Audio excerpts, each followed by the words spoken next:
Hello mon ami, comment vas-tu bien? C'est une question que l'on ne pose pas souvent. Souvent on dit comment tu vas et on répond à des choses qui ne vont pas bien. En vérité, il y a beaucoup de choses qui vont bien, tu vas bien.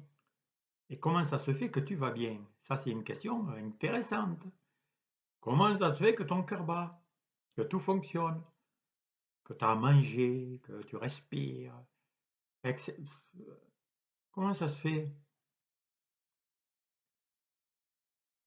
Aujourd'hui j'ai envie de renverser la table.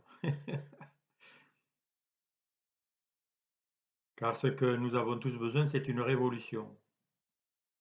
Mais pas une demi-révolution, en fait, c'est un retournement total. Un renversement de pensée, de vision, une autre manière de voir. À moins que tout aille bien chez toi, si tout va très très bien, voilà, alors tu n'as pas besoin d'écouter ce que j'ai à dire. Je suis très heureux pour toi. Mais pour ceux qui encore n'ont pas trouvé ce qu'ils cherchent, qui ne sont pas encore pleinement heureux, paisibles, forts, libres et joyeux, eh bien, je vais commencer par une supposition. Et si ton problème n'était pas un problème? Alors, tu peux avoir des tas de problèmes. Alors, je vais faire une petite liste. Et si la maladie n'était pas un problème? Et si le manque d'argent n'était pas un problème? Et si le rejet des autres n'était pas un problème? Si le cancer n'était pas un problème? Si la mort n'était pas un problème? La souffrance, l'angoisse, si elle n'était pas un problème? Comment tu te sens rien qu'avec cette supposition? Ce serait merveilleux, n'est-ce pas? Eh oui, parce que nous sommes enfermés dans des problèmes. Notre intelligence, notre manière de voir la vie, de voir les choses, depuis notre enfance et puis de génération en génération, est enfermée dans des problèmes. J'existe, je vis, mais je suis angoissé, je ne sais pas demain ce qui va arriver. Je suis malade, je suis fatigué à plat, je vais mourir, voilà. Et tout ça empêche de vivre. Et aujourd'hui, je suis arrivé à la conclusion, et je l'explique de bien des manières dans mes vidéos, qu'en fait, il n'y a pas de problème. Alors, je vais essayer, bien sûr, comment dire, de le démontrer avec des mots, avec des phrases. Mais déjà, au fond de toi, tu dois sentir que ça te plairait si c'était vrai.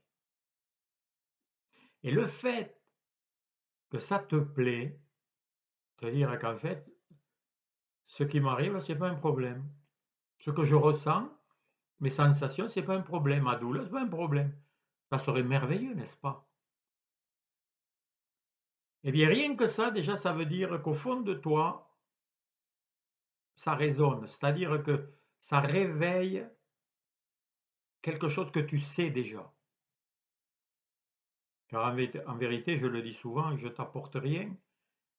Je ne fais que rappeler, que réveiller, que jouer de mon instrument qui va résonner sur le tien. Parce que nous sommes tous reliés en fait. Et nous résonnons tous, et nous nous reflétons les uns sur les autres. Moi, je sais que c'est le cas aujourd'hui. Il n'y a pas de problème en vérité, tout va bien. Alors, pour affirmer ça,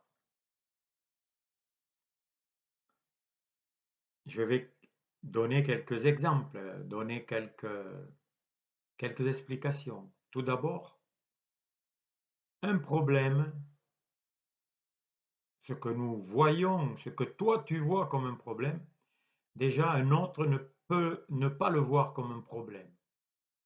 La même situation, un divorce, une perte d'emploi, l'un il peut dire c'est affreux, on me jette, l'autre il peut dire super, je suis libéré, je vais pouvoir enfin repartir à zéro.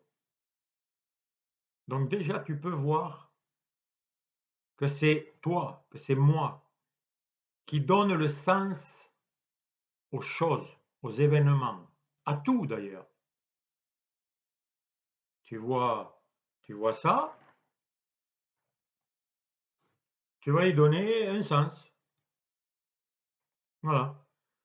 Si je montre ça à un pygmée qui a jamais été en Occident, il donnera une explication différente, un sens différent.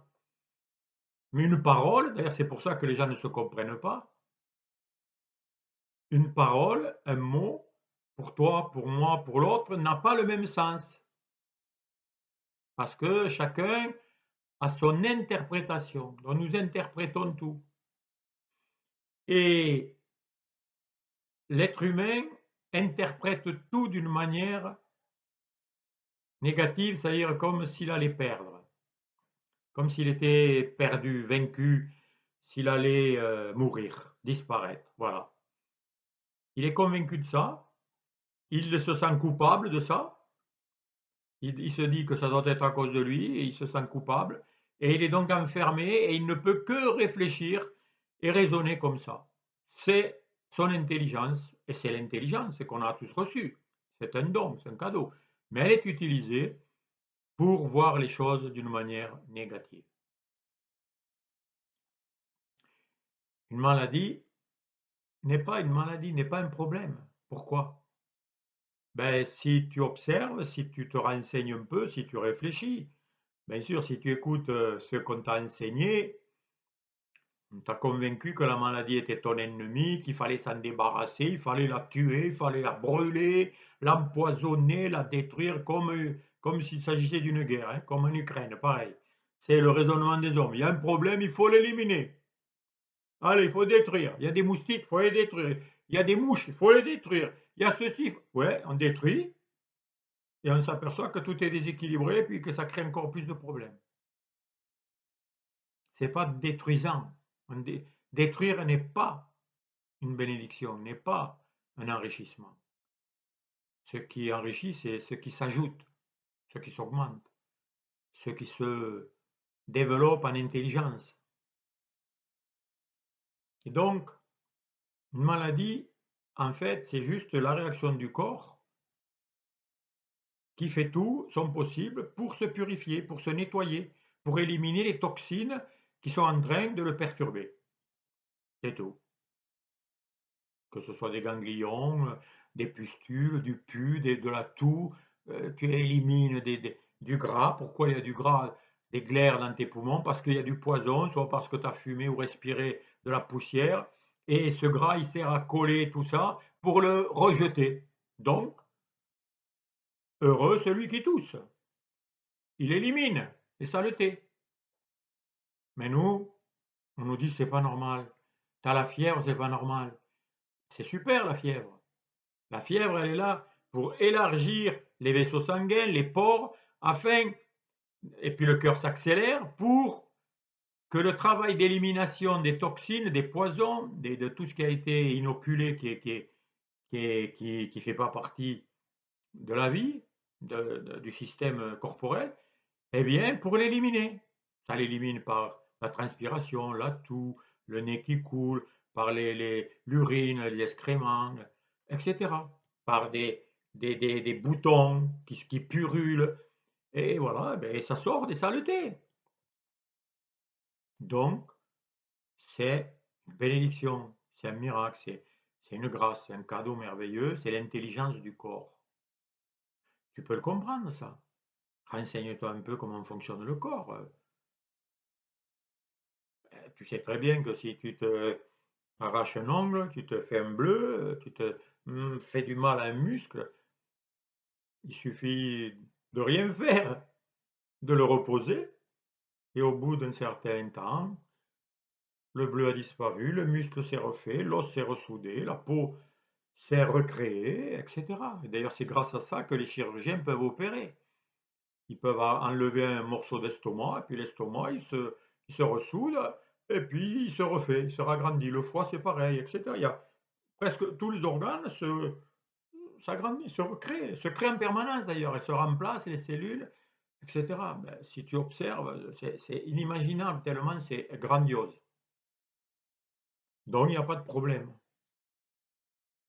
Quand tu es malade, eh ben, tu dois juste voir ce qui doit changer dans ta vie pour arrêter d'intoxiquer le corps. Alors, il y a plein de manières de l'intoxiquer. Eh bien, tu dois l'accompagner pour éliminer les saletés, c'est tout. Tu as la grippe, tu as la fièvre, tu n'as plus faim, tu te couches, pourquoi? Ben, parce que le corps il te dit arrête de manger, laisse-moi nettoyer ton corps. Tu as trop mangé de chocolat, de graisse, de foie gras, surtout après les fêtes.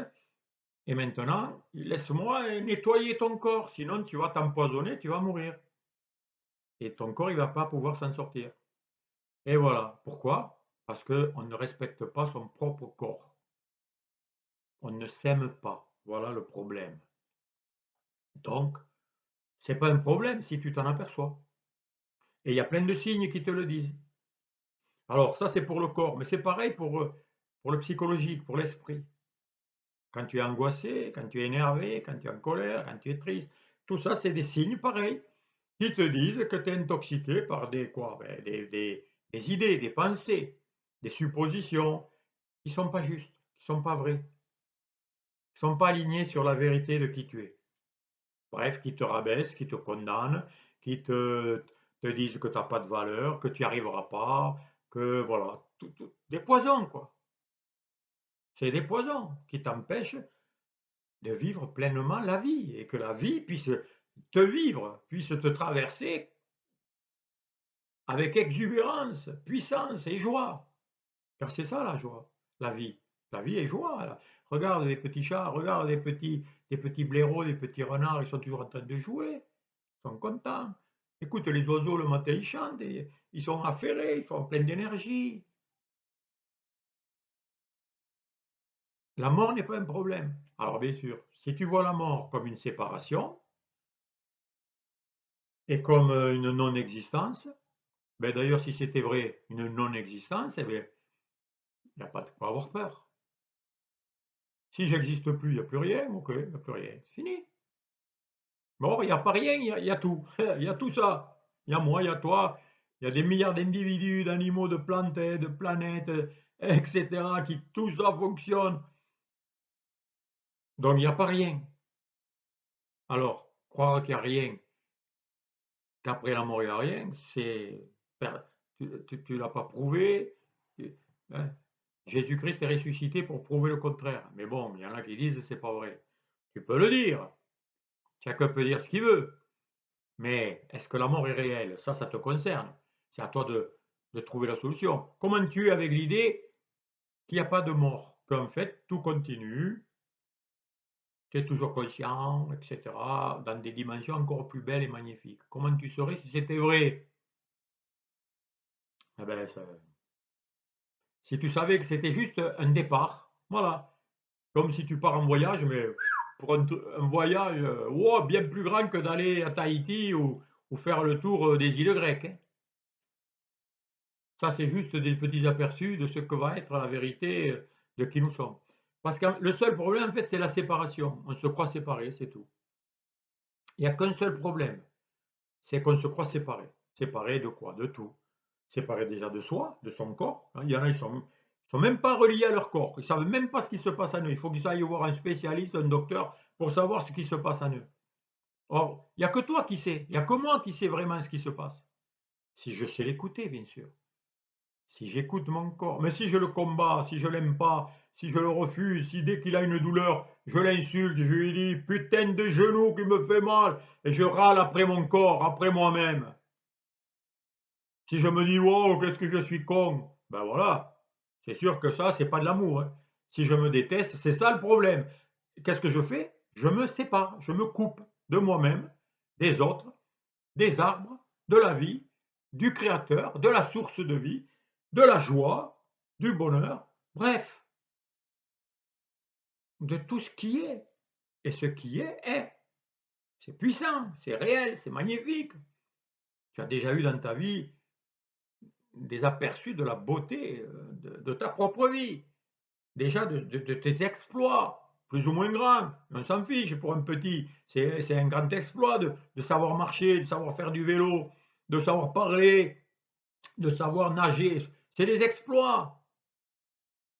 Et tu peux tout faire. Mais bon, surtout, tu peux tout être. Parce qu'en vérité, c'est pas de faire, c'est bien de faire, mais ça, à partir de quoi tu le fais? Pour qui tu te prends? C'est que ça, là, la seule question. Si tu te prends pour un petit corps qui va mourir, qui vieillit, qui va se déglinguer, c'est pas très glorieux, hein. C'est pas avec ça que tu vas être joyeux. Mais si tu sais que tu es un esprit lumineux, puissant, qui peut tout, qui crée tout, qui fait tout ce qu'il veut, qui crée tout à chaque instant, tout dans sa vie, à l'extérieur, dans la nature, et qu'il est relié par une conscience phénoménale qui fait que tout ce que tu désires t'arrive à chaque instant, et que tu crées à chaque instant ta vie, et tes circonstances, c'est toi qui les crées, et personne d'autre. Et qu'il n'y a que toi, en fait, il n'y a qu'un soi, puisqu'il n'y a qu'une seule conscience, qui se manifeste de plein de manières complémentaires et magnifiques. Si tu sais ça, ben la vie devient le jardin d'Éden, un endroit de repos, de découverte, d'apprentissage, de croissance. Bref, toujours se dépasser, plus grand que soi. Aller toujours plus grand que soi. Aller plus petit que soi, personne n'a envie de ça. Et celui qui pense ça, il est dépressif. Mais toujours aller plus grand, plus beau, plus fort, plus amour, plus joyeux. Voilà ce qu'est la vie. C'est juste une affaire d'interprétation. Ça s'appelle la conversion. Je fais demi-tour. Je renverse mes pensées. Je renverse ma vision des choses.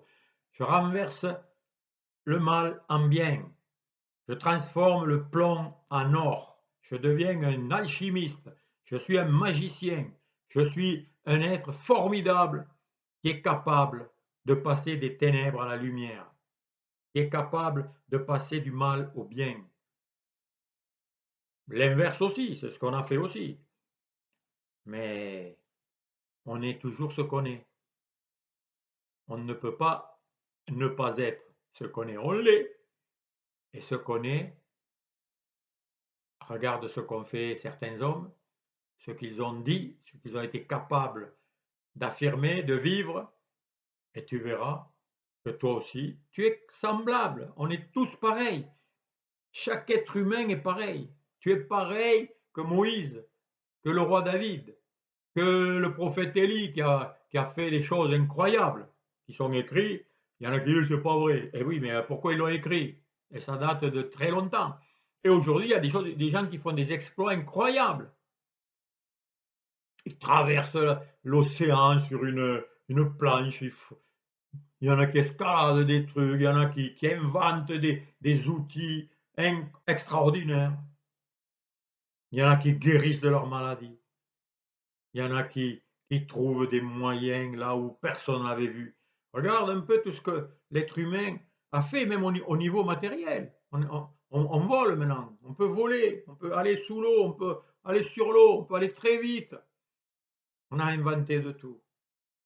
Le problème, c'est que tant que l'être humain se voit négatif, a peur, et voit que les autres sont des ennemis, et il se méfie, etc., eh bien, ça crée que des conflits et des souffrances. Et la peur doit être écoutée, acceptée.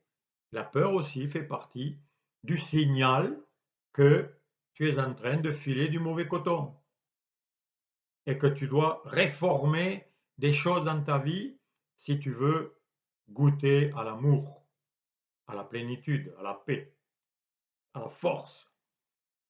Voilà, en quelques mots, qui j'espère te conforteront dans cette idée magnifique qu'il n'y a pas de problème, Il n'y a que des solutions, il n'y a que des enseignements qui sont là pour nous faire grandir et nous apprendre que nous sommes beaucoup plus grands que nous le pensons, que nous pouvons dépasser tous les problèmes, les obstacles, les difficultés.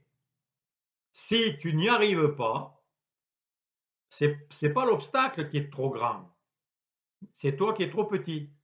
Il te suffit juste de grandir, d'apprendre des nouvelles données, de lâcher un peu tes vieilles connaissances et d'en accepter des nouvelles, et tu verras que ton problème, ton obstacle est plus petit que toi et tu peux le traverser facilement.